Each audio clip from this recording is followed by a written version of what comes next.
Welcome to Best Evidence. My name is John Titus. Today, in this episode, I want to look at the very dangerous position that the Fed has put itself in, and more importantly, put the U.S. in, by printing money to benefit its cronies over the last 2 years. Since the onset of the pandemic, really in March of 2020, the Fed has printed up over $4 trillion to buy assets from its crony buddies. Principally, it's been almost exclusively buying U.S. Treasuries and mortgage-backed securities, and it's bought those assets from non-banks pursuant to a plan drafted by BlackRock and presented by BlackRock to the Fed and to other central banks in August of 2019.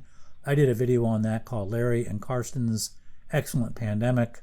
I'm just going to cut to a page from the BlackRock plan featured in that episode. And here is this is simply a screenshot of the BlackRock plan from that video. BlackRock tells the Fed in its plan in August 2019, you're going to have another downturn, and lowering interest rates isn't going to be enough to revive the economy. You're going to need helicopter money, and you better make the helicopter money permanent, because if it's not permanent, it won't really work. And if you print the helicopter money in sufficient size, it will drive up inflation. There's no ambiguity about what will happen. It will drive up the inflation in the long run, and the growth of the money supply drives inflation. And BlackRock even kind of hints, well, maybe you better watch this. This might be a problem to hyperinflation. It's a thin edge. You can hit a tipping point. Anyway, the Fed went ahead and executed that plan despite BlackRock's warning, its express warning about inflation. The Fed went ahead and did that anyway. Then the inflation, sure enough, it hits as BlackRock said it would, and the Fed says, oh, that's surprising. Inflation's surprising.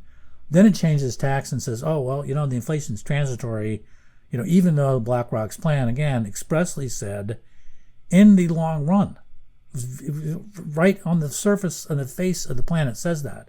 And despite that, Jerome Powell and Janet Yellen are both like, oh, don't worry, the inflation is just transitory. BlackRock said, no, it wasn't. It's a long-run problem. We just saw that. So the Fed is not upfront about the causes of the inflation and the fact that there was inflation. And now it's not telling the truth about its own role in causing that inflation. It blames everybody else.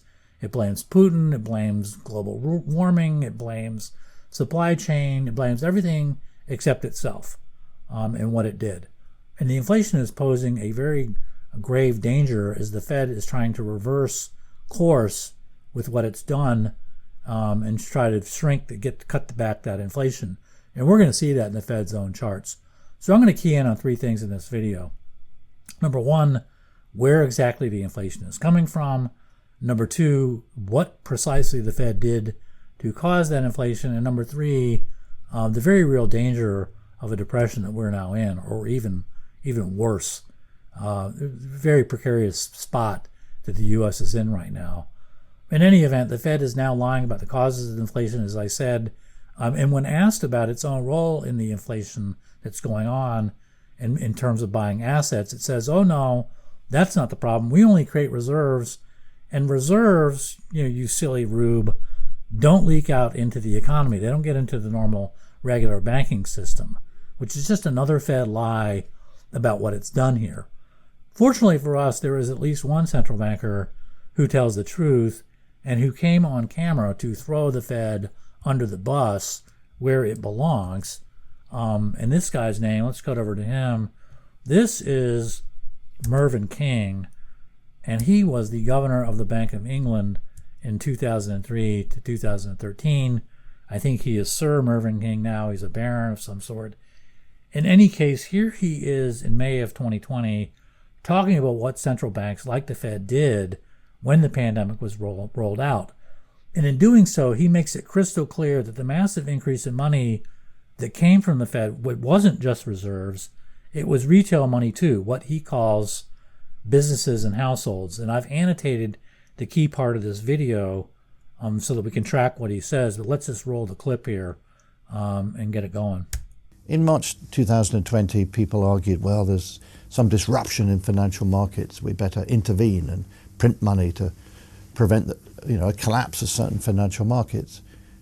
But that went away within a matter of weeks. And at that point, you would have expected central banks to withdraw the support that they were giving.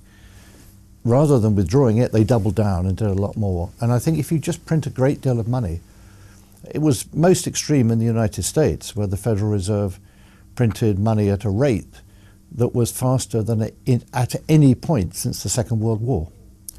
After COVID? After COVID started, 2020, 2021. Their money supply, held by businesses and households, was growing at 25% a year. Now, you don't have to believe in a mechanical link between that and inflation, but you should be asking yourself the question, what do we think is going on here? If we keep printing money at this rate, what will happen? And the answer is obvious. You'll get inflation. Yeah, so how about that? The Fed money printing caused inflation. Notice he said money supply held by businesses and households, and that was what's increasing at 25%. What does he mean by that exactly? It actually means exactly what you might think. It's simply bank deposits on account. It's sort of at the retail level. And so let's look at a graph of bank deposits from the Fed's own Fred website. That's the St. Louis Fed. They keep a database site. I go to it many times. I don't know why it's called Fred. I'm sure it's an acronym. But let's cut over to the site and see the retail bank money. And we can see what Mervyn King is talking about. So here's the graph. And you can see in the upper left, we got bank deposits. The graph here goes back to 2007. And what he's talking about, back then, by the way, retail deposits were sitting at $6 trillion. They are now at $18 trillion today, 18 and change.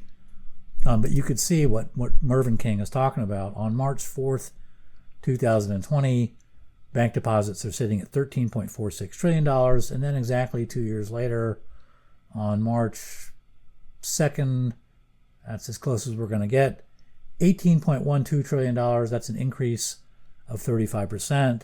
There is your inflation, and that is what King was talking about. So the inflation itself is very clear from that graph. What's not clear from that graph is that the Fed caused those deposits to blow up in the commercial banking system.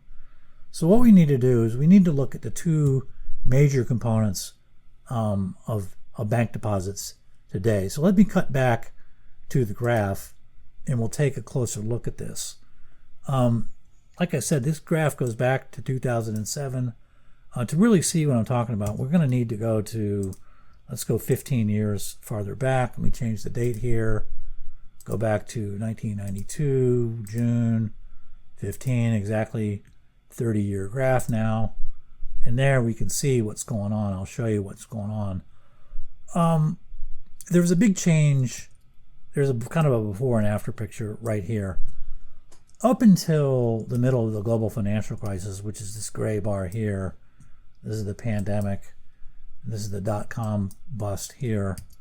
Up until this point, to the middle of the global financial crisis, retail bank deposits 95% of them came from loans.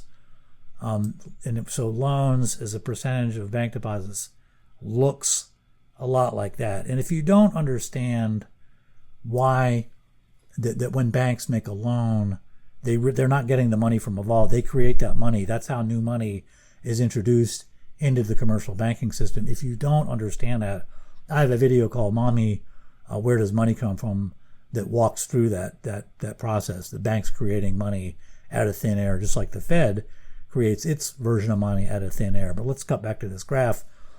Up until the global financial crisis, 95% of bank deposits came from new loans. But then the Fed got in the business of bailing out its cronies with QE and whatnot. And the percentage of money of deposits that came from bank loans got smaller. And you can see that in the next graph. What I'm going to do in the next graph is I'm going to draw in red an overlay of bank loans so you could see that there are a major portion of deposits.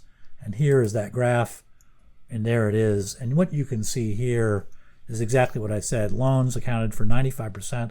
The bank deposits up through into the middle of the global financial crisis, and then things change. And then what you can see after that is, here you have about, going into the pandemic, 75% of bank deposits are coming from loans. And today, June of 2022, it's about 63%. And so the question is, where does this other 37% of bank deposits coming from if it's not coming from bank loans? And the answer is it's Fed asset purchases from non-banks, which absolutely, those purchases from non-banks absolutely exploded. And you can see this right here and going, right into the pandemic. That's what happened. But I guess another question is, how do I know it's Fed's asset purchases that are really making up the difference here?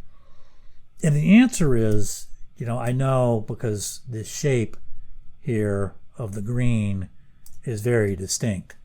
In other words, if I'm right about Fed asset purchases filling in those missing deposits, there's going to be a graph of Fed money used to make those asset purchases that matches that shape you saw there, that kind of handle and wedge shape. And so let's go back to that graph and look again at the gap between total bank loans and the total Fed deposits, or I'm sorry, bank loans and bank loans in red and deposits in green. And if you look back at this, what I want to do is, let me get another color, let me get blue. Look at this shape. It's a flat, it's very thin here because this is only 5%. And then after the global financial crisis, you get this green club. It's almost like a golf club. And that's a very distinct shape. And I can actually find, when I go to the Fed's website and say, hey, what money was used to make the asset purchases, it's going to look like that club. And I'll show you that here in the next graph. Bam, there you go. This in blue is Fed digital money. What do I mean by that?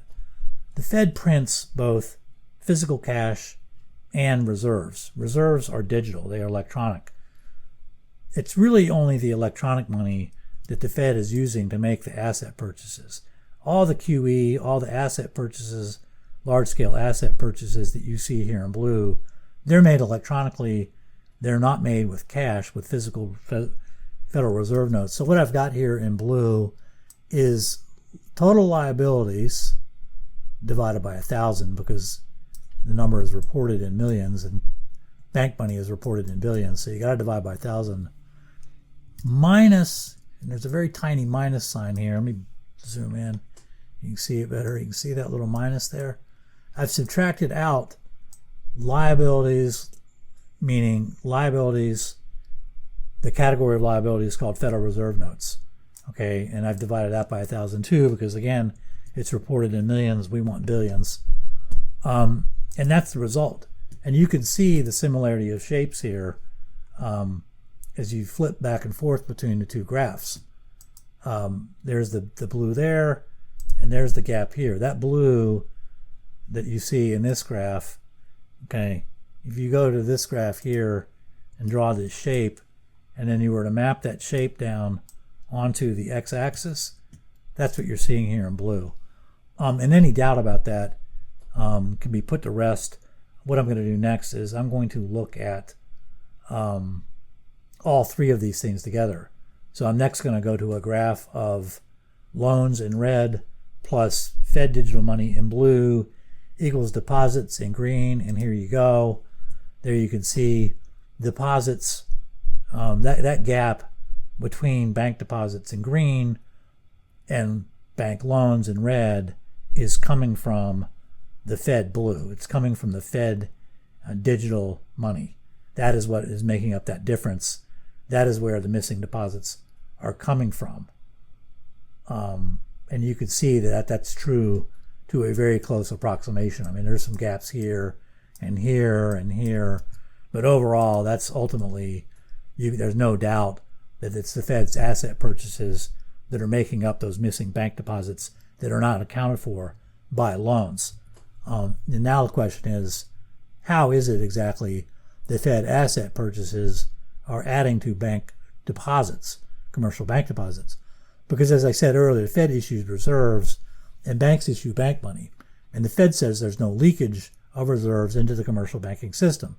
So how is it, if there's no leakage of reserves into the banking system, does Fed issued money end up somehow finding its way into retail bank accounts? It sounds either like the Fed's leakage story isn't true, or there's more to the Fed's leakage story than the Fed has said. And it's actually the latter. The reserves don't leak out, but the reserves do find their way indirectly. They cause those bank deposits to be created. So let me briefly walk you through what's going on with an example of the Fed buying an asset from a non-bank. And the example I'm going to use is my old timers retirement fund, which is a fictitious fund. You may rest assured. Let's cut over to it. I made this graph a while ago. I don't know why I put these amounts here. $2.2 trillion. They're really irrelevant. But that's the Fed's balance sheet on the left. And in my old timers fund here, where I have my money, it has some assets. And those assets include $1 billion in stocks, a $1 billion checking account. Again, I've got green here to indicate it's a retail bank deposit. And we also have as an asset a $1 billion treasury, which we tried to sell in the open market, but we weren't going to get a good price for it because it's so low yielding.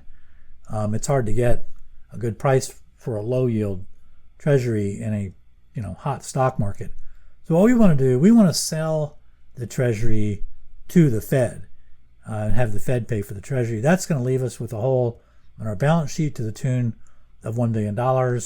So what we want the Fed to do is just create $1 billion out of thin air, which we know the Fed does, and then just transfer that money into our banking account.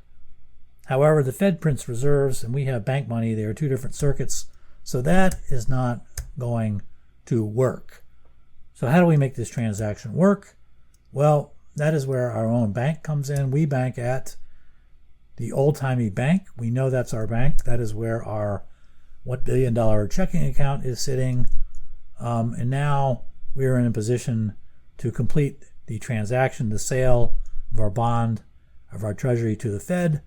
The Fed can now issue or transfer the $1 billion in reserves over to our old-timey bank. Just as we have $1 billion on account with bank money at old-timey bank, bank money or old-timey bank in turn banks itself at the Fed. And its $1 billion in reserves is on account at the Fed. Just as our $1 billion in bank money is on account at commercial bank. That's just how that works. When the Fed does that, though, the Fed tells old-timey bank, hey, here's $1 billion in reserves. You need to create old-timey $1 billion in bank money in old-timer's name to complete this transaction, because you now, right now, are sitting with an imbalance on your balance sheet.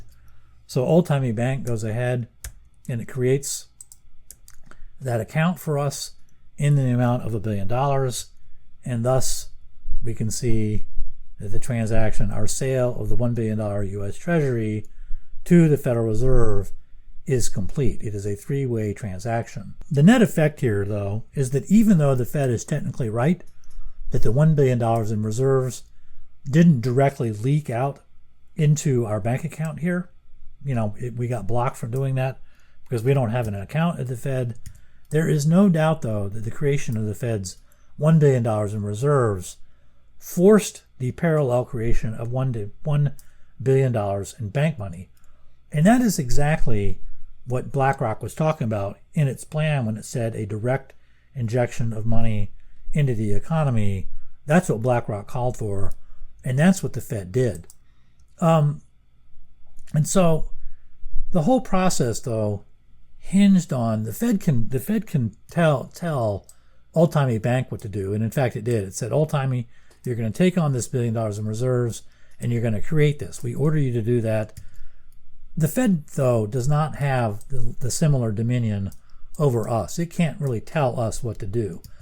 the whole process really hinged on old timers, our fund here, being willing to trade its bond over here for money in its checking account over here. That was a willful trade freely entered into by old timers fund, so he could turn around and then invest the $1 billion checking account money directly into the stock market. By that same token, to reverse this process, to shrink the green retail money supply, old timers has to be persuaded to sell stocks and use the resulting checking account money to buy bonds from the Fed.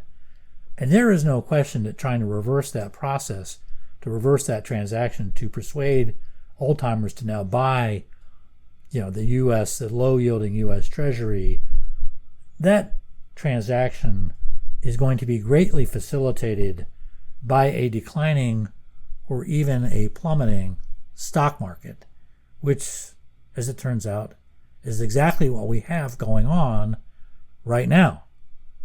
That's strange. Well, now that we know where our inflation sugar high came from, let's ponder the dangers of withdrawal.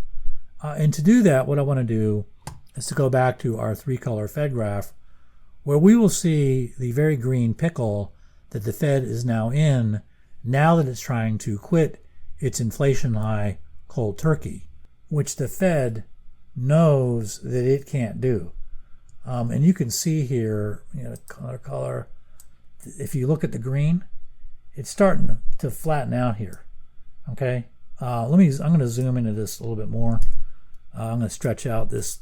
Instead of going back to 92, I'm going to put it back to 2007, and that will stretch out the graph. They kind of zoom in on it.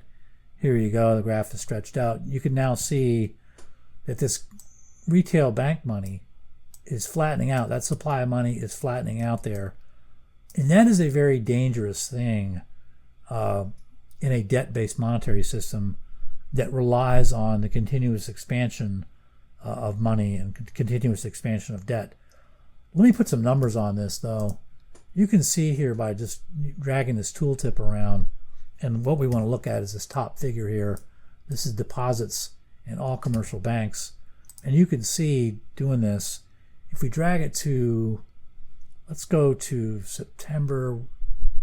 February 23rd of this year, you can see retail bank deposits $18.105 trillion. 4 months later, June 15th, 2022, $18.054 trillion is a slight decline.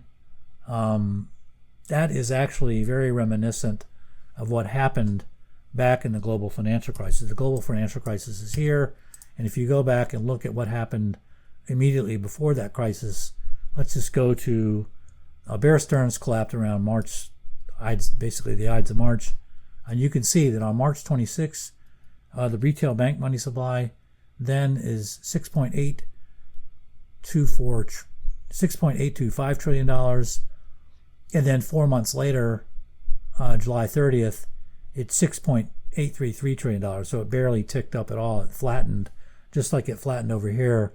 That's a very dangerous situation, as I said, in a debt-based monetary system. That's equivalent basically to a patient going into cardiac arrest. His heart just stops. And what happens next? What happened next back here in 2008 was obvious. You had a crisis. Is what happened next. A better example yet to see this phenomenon is to go back to 1929. And let's look at this. Here you go. Here's 1929. Right here is January. And you can see the money supply declined. Let me zoom in on that. The money supply declines up until October. And then you hit this deflationary spiral. That's what a depression is. It's, nobody has any money. The money supply dries up because loans, the banks they're no longer making any loans. And they refuse to lend to people, and it sets off a spiral. And that's exactly what happened. Notice in 1928, you have the same flattening of the money supply that we're now seeing in 2022. And you might say, well, that's That's not always bad. You had other monetary declines, other declines in the money supply in this graph, and that's right. But if you take a look at them, you had a decline here. That was 1920, 1921. That was a very severe depression by all accounts. It was just as bad as 1929. It just wasn't as long. You have another decline in the money supply here. That was the severe recession of 1937. 1938, that was another one the Fed caused. It now admits that it caused that one. It causes them all. 1907, the panic in 1907, there was a decline there. This is another deliberately induced decline of money. This one was engineered to set up the creation of, the Federal Reserve itself, 1907. Basically, the bottom line here is that these downturns are accomplished simply by gaming the money supply, which can be done since the money mostly comes from loans. You stop the loans being issued, and you have the decline in the money supply, and then you have depressions here, here, here, and a severe recession here. All of these downturns are deliberate, just like the current downturn now. The Fed is doing this. So to sum up, the Federal Reserve now has the U.S. on the verge of a severe recession, if not a depression. And if that happens, you're going to see more QE. You're going to see more large-scale asset purchases. Meanwhile, inflation is baked into the cake. It is going to get worse. If you look at the PPI, you know it's going to get worse. So should it come to pass from all this that the U.S. gets flushed down the toilet, I want you to know that you can go to the New York Fed, located at 33 Liberty Street in Lower Manhattan, and you can express your severe disappointment with the Fed's performance there. All of this has been enabled, incidentally, if I haven't been clear, by the debt-based monetary system. These swings between booms and busts, they're all now controlled by the Fed. It is controlling booms. It is controlling busts. It controlled that inflation. It caused that inflation pursuant to BlackRock's plan. And whatever happens now, it's on the Fed. No doubt about that. All of this stuff is totally engineered. There's no question about that. So with that, thank you so much for watching, and I will see you next time.